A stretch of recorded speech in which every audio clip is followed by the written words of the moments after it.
I was a communist for the FBI.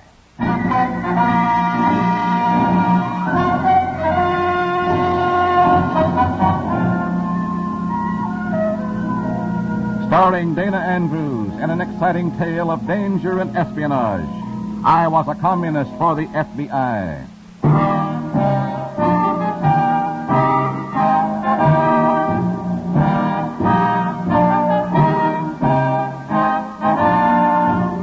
From the actual records and authentic experiences of Matt Cvetic come many of the incidents in this unusual story. Here is our star, Dana Andrews, as Matt Cvetic, who for 9 fantastic years lived as a communist for the FBI. Love, to a dedicated Red, is the business of the idle. During the 9 loveless years I spent as a communist, I learned that hate is a business too, a big business. I'd like to tell you how the hate business pays off in the Red. In a moment, listen to Dana Andrews as Matt Cvetic, Undercover Man.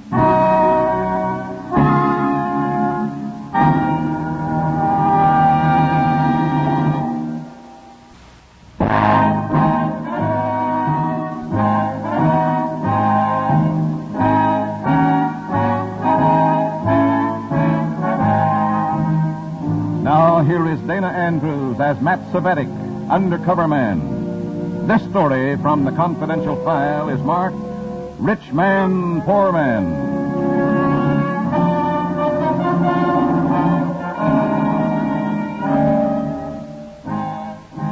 A communist cell meeting can take place anywhere. In the loft on a dark street, perhaps, or in your neighbor's rumpus room, in the rear of a candy store, or in a fashionable penthouse. This meeting was held in the home of our cell leader, David Bowden.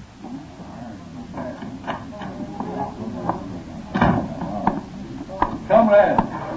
Good news, comrades! Delightful news. The plum has been chosen for our exalted cause. A fat, ripe, juicy plum. His name? The name of our plum. The irony delights me, simply delights me. His name is Jules Jordan. Oh. The same. A millionaire with a social conscience. Publisher of that great liberal weekly, Open Thought. Well, Comrade Bowden. Comrade Cvetic. You look worried. Well, this man, this Jules Jordan, with his bourgeois conception of liberalism, I don't trust him. Comrade Cvetic, Jordan is obviously a capitalist who fears the inevitable revolution. We have been assigned to put his millions to work for the Red Master Plan. In the past few weeks, I've made it a point to become friendly with Mr. Jordan. Quite friendly, in fact. He now comes to me for advice on the editorial policies of his magazine. One liberal to another, that sort of thing. You work fast, Comrade Bowden. This assignment is my responsibility, Comrade Cvetic. Its success is my success within the party. Its failure... There can be no failure. Good. Good. I'll need competent, trustworthy assistance. You will help me. Comrade Bowden, I'm honored.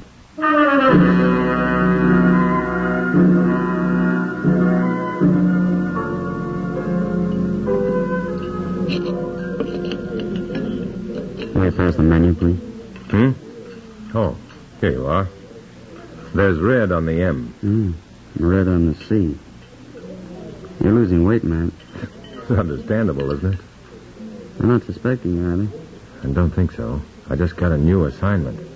Assistant to our cell leader, David Bowden. The job's to suck Jules Jordan into the party. Oh, that's a new twist. A red millionaire. How come they picked Jordan? His magazine, for one thing. They'd like to print it in red ink. What about Jordan himself? He's a perfect patsy. Young, naive, worried about doing some good with the dough he inherited. He thinks he's a liberal, but the commies think he's a chump. They started work on him yet? Bowden's become real palsy with him. He's even advising Jordan how to run the magazine. Ouch. And the next step? Just run the magazine. When does the FBI step in? Well, you better wait. There may be more to this than I know. I'll keep in touch.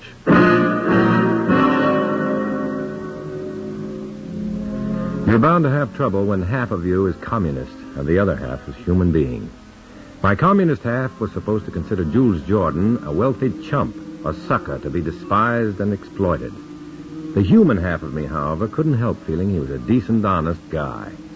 As I grew to know him better, it was easy to understand his two greatest loves, his wife, Jane, and his weekly magazine. Listen to those presses, Matt. Beautiful music. Beautiful, beautiful music. You sure it isn't just plain noisy, Jordan? Printing presses are supposed to be noisy. Let the whole world know how important they are. Can't hear you. Never mind. Come on, Royale. Good idea. There's something I want to talk to you about. Uh-oh. You and Bowden have been hatching up another improvement for the magazine. I can feel it. Come on in. Thanks.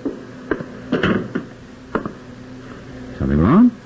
Bowden tells me that Harry Renier fired George Krevko. Krevko? Oh, him, yeah.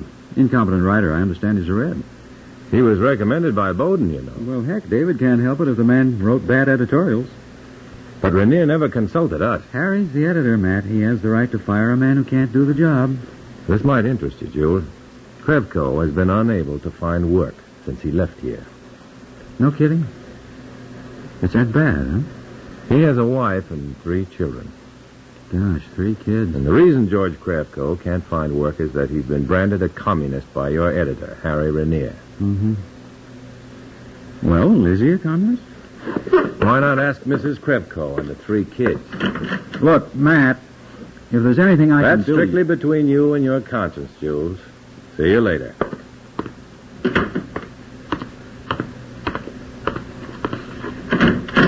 Ah, Matt, you were superb.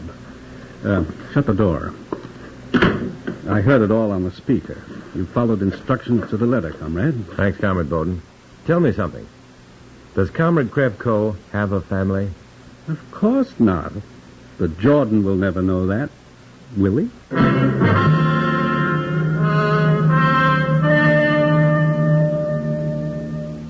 It made me sick just thinking about it. But evidently the germ that had been planted in Jules Jordan's conscience took effect immediately. The following night, David Bowden and I were invited to dinner at the Jordan home. Jules was his usual genial self, light-hearted, gracious, charming. His wife, Jane, was charming, too, but cold. Cold as ice. What's the matter, Janie? You don't seem to be with us. Huh? Oh, I guess my mind was wandering. Which way, Mrs. Jordan? To the right or to the left? Politics again.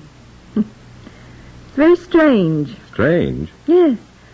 Other men talk about their families or baseball or that terrific weekend in Atlantic City or have you read any good books lately? But not you. You and Mr. Bowden seem to be impaled on one subject, politics. The revolt of the masses. Jane, I invited them here to talk politics.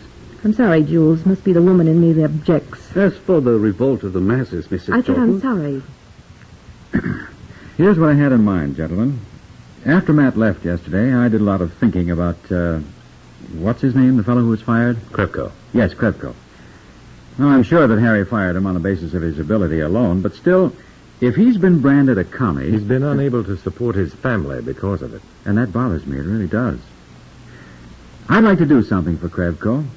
I can't help feeling Why responsible. stop at Krevko, Mr. Jordan? What do you mean? Well, I think David means that there are many individuals in this country today who are being persecuted for their views. Krevko is just one of thousands. Well, I can't really help thousands. Why not? Why not? Well, after all, After all what, Mr. Jordan? More dessert, anyone? After all what, Mr. Jordan? You, Mr. Svedik? No, thank you. Look, suppose a man like, say, Krevko gets fired, needs money, can't get a job, all because of mistaken ideas about his politics. Now, isn't there some place he can go for financial help, legal aid? Well, there are a few organizations. None that has been set up specifically for that purpose. There's no fund as such available to unfortunates who are victims of political persecution. Mm-hmm. You know something, folks? I'd like to set up that fund. Oh, Jules, for heaven's sake. We could call it something like, Fund for Freedom. American Liberty Fund. How's that? Say, that's great. American Liberty Fund, dedicated to the preservation of security for the individual, or something like that. You probably want a charter from the government. They're hard to get. Jules, how do you expect to get a charter? You're considered a fellow traveler. You've been hanging yourself on the party line for years. Jane, I've told you 1,000,000 times they can consider me anything they please, but they can't consider me a commie. It's just unfortunate that some of my ideas coincide with the Reds. Unfortunate is right. Certainly, Mrs. Jordan, you'll agree that a man of your husband's means should have no trouble securing a charter. This is a mercenary world, you know. Money is influence.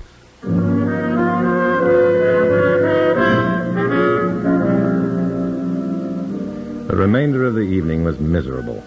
While Bowden and Jordan buzzed and fussed over plans for the American Liberty Fund, Mrs. Jordan burned withering glances across the room at me. Finally, after a small eternity, it was time to leave. I paused in the open doorway to button my coat. Mr. Svetic, Yes? I'd like to ask a favor of you. Of course, Mrs. Jordan. Believe it or not, I've never interfered with my husband's work before. But you and your friend have changed all that. Let my husband alone, please. Go away and let him alone.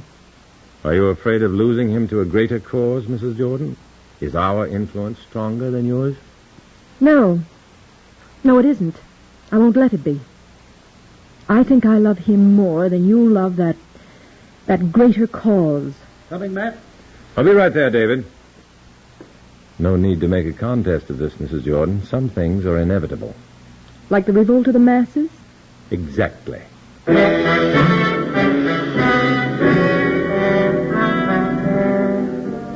It's a difficult thing to be hated by a beautiful woman. But in this case, there was one consoling thought. If Jane Jordan could hate me violently enough, she might prevent her husband from becoming ensnared in the communist web. That web, by the way, was being drawn tighter and tighter about him. The charter for the American Liberty Fund was granted before I could have my FBI contact stop action on it. And then my Red Cell leader, Bowden, introduced a new element, something I had hoped to be able to avoid. Sit down, comrade. I want you to listen to this. What is it? Perhaps you wondered why I mistrust that Harry Rainier. I recorded this conversation in Jules Jordan's office this morning on tape. Those hidden microphones are invaluable, aren't they? Standard procedure. Very practical. Listen. Those two friends of yours, Jules, the place is crawling with Reds. Relax, Harry. You're getting giddy. Giddy? Wake up, Jules. Check up on your personnel. Check up on the content of your magazine. No matter what measures I take, the stories come right out from under Stalin's mustache. I've been expecting this from Rainier for some See time. these things yourself, Jules. If you'd spent less time with that American Liberty Fund. What's your beef about that? Have you noticed where that money is going? Your money is being used to bail out commie goon boys, to give a bunch of red plug uglies a chance to... I see what you mean about Rainier, comrade. But I think he feels a need here. Keeps things in proper perspective. Rainier is dangerous, Comrade Svetic. You will please see that he's eliminated. Aye. How? Anywhere you see fit, as long as it's quick and lasting.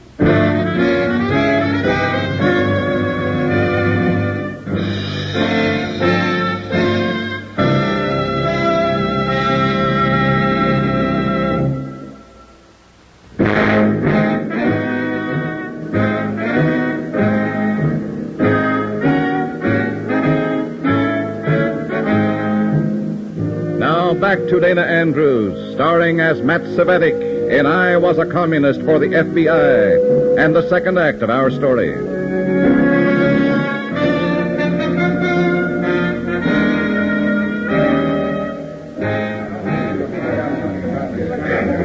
Now then, you'll enjoy these reports, I'm sure. First of all, the American Liberty Fund.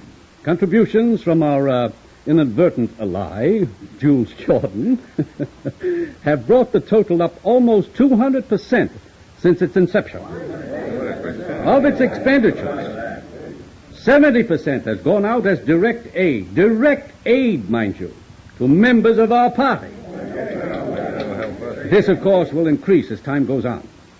Comrade Cvetic, will you report on the progress made within Mr. Jordan's magazine? Thank you, Comrade Bowden. I'm happy to announce that as of today, 65% of the personnel on Open Thought are actively contributing to our exalted cause. The editorial policy is now closer than ever to the party line.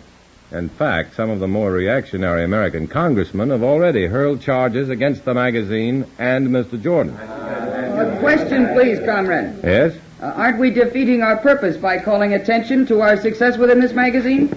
Comrade Bowden? The subtleties of the plan have escaped you, comrade. We're more interested in Jordan and his millions than in his magazine. Yes, but how can we get him into the party? Remind me, Svetic, no important assignments for that fool. My dear comrade, Jules Jordan doesn't realize it yet, but everything he touches turns red. His magazine, his American Liberty Fund, his companions, his employees. In the eyes of bourgeois Americans, he's a traitor. This will become more and more evident as our pressure increases. When the final die is cast, Mr. Jordan will have no place to turn for sanctuary but here, among his comrades and fellow workers in the Communist Party. Now do you understand? Thank you, Comrade Bowden. Good. And you, Svetic, have you arranged for the elimination of Harry Raniere? Yes, tonight, Comrade Bowden. Tonight.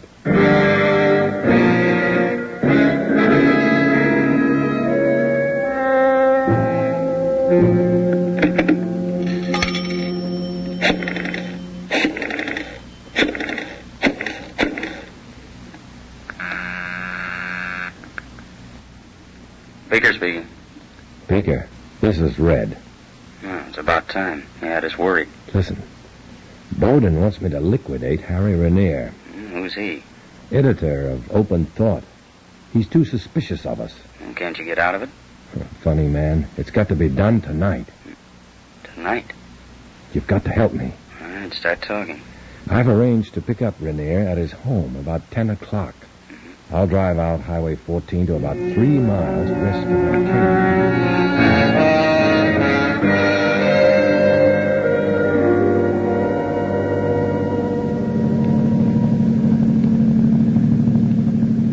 Seems to me it's pretty late to be visiting the Jordans. Jules insisted on having the meeting tonight, Harry. You know how he is. Yeah. But what's the big rush? I don't know. Something about Red infiltration on the magazine. Well, maybe the boss is waking up at last. That car back there, it's been behind us since we left the office. Really? I hadn't noticed. Funny. That car's still back there. I'd swear it was following us. You've got the jitters or something? I don't know. Maybe. Say, isn't it taking us a long time to get to the Jordans? Same as usual. What are you turning here for? Hey, wait a minute. We're nowhere near the Jordans. Sit down. What is this? Where do you think you're... Be quiet, will you? Nothing is going on. I don't like it. Now stop the car. Let me out of here. Sit still, Harry. You'll get hurt. Hurry. Harry, look out.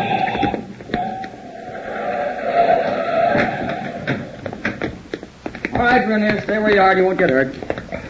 What's this all about? Who do you think you... Word from the FBI. FBI?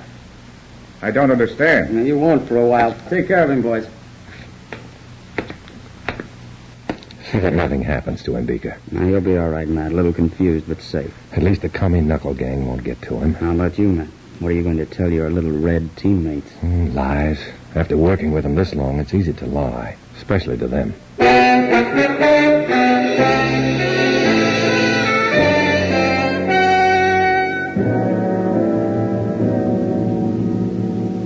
Comrade Svetic, do I understand you correctly?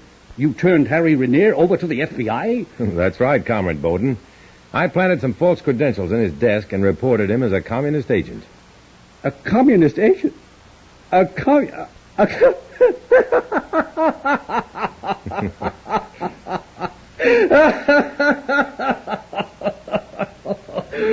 dear me, delightful. Harry Raniere, a communist agent. Comrade Svetic, you have a delicious sense of humor. The irony appeals to me. Delightful.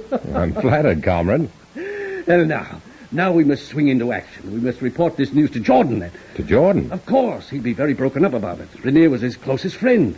He'll need us to advise him more closely now. So closely that we'll be running the magazine. After all, how can Jordan trust his own judgment? His best friend turned out to be A communist agent.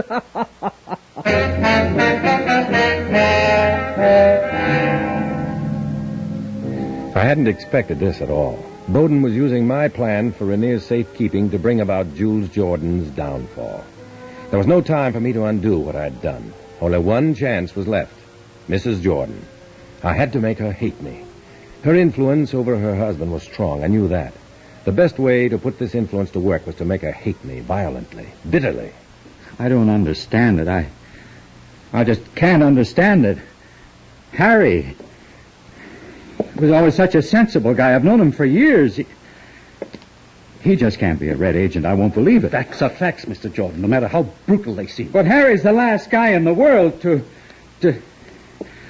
I don't know. I don't know. Reason, Jules. Reason. Emotion is useless at a time like this. You're not being much help, Mr. Svedik. Look, would you mind, fellas? I think I'd kind of like to be alone for a while and figure this mess out. Please go. Jules is awfully upset. But the logic is so clear, so crystal clear.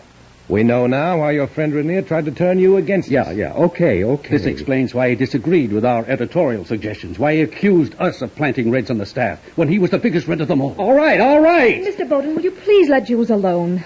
It's important that your husband realize these facts now, Mrs. Jordan. It's important that you both let him alone.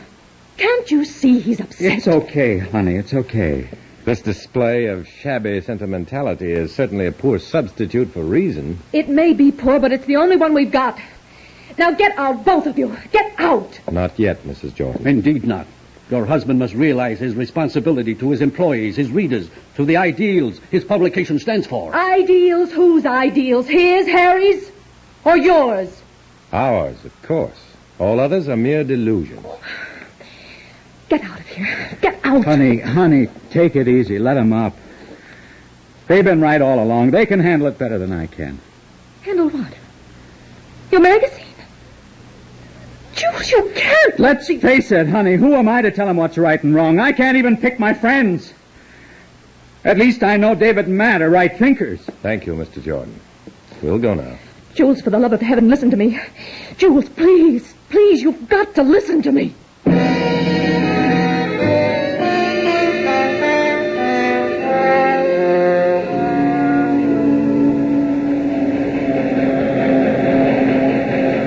Comrade Svedik, I can understand now why Jordan had so much affection for these presses.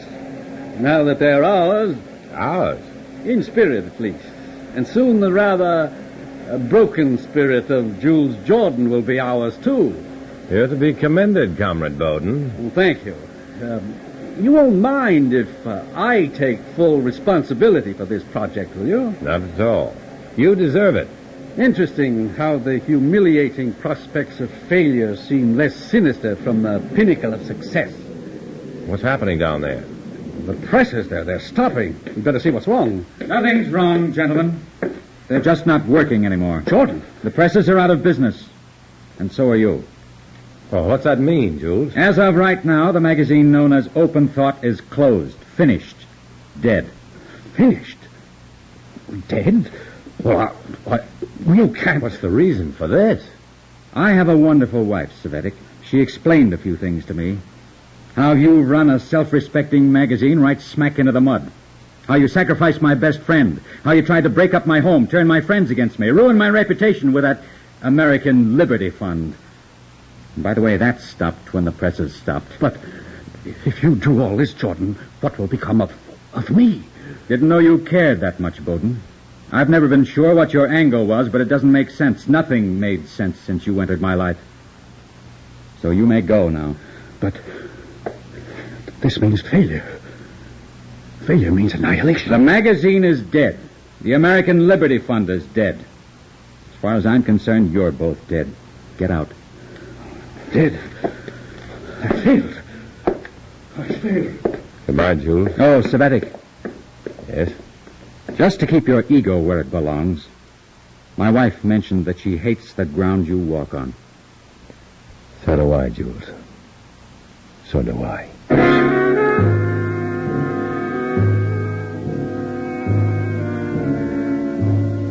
It goes on and on and on. The hating, the bitterness, the chaos of mind and soul. Bowden is gone now. He never appeared at another cell meeting. The Jordans? They're around somewhere, nursing their bruised ideals. Harry Rainier is free and safe. But none of them can ever know the real story, the full story. They'll continue to hate the ground I walk on, the ground I must walk alone.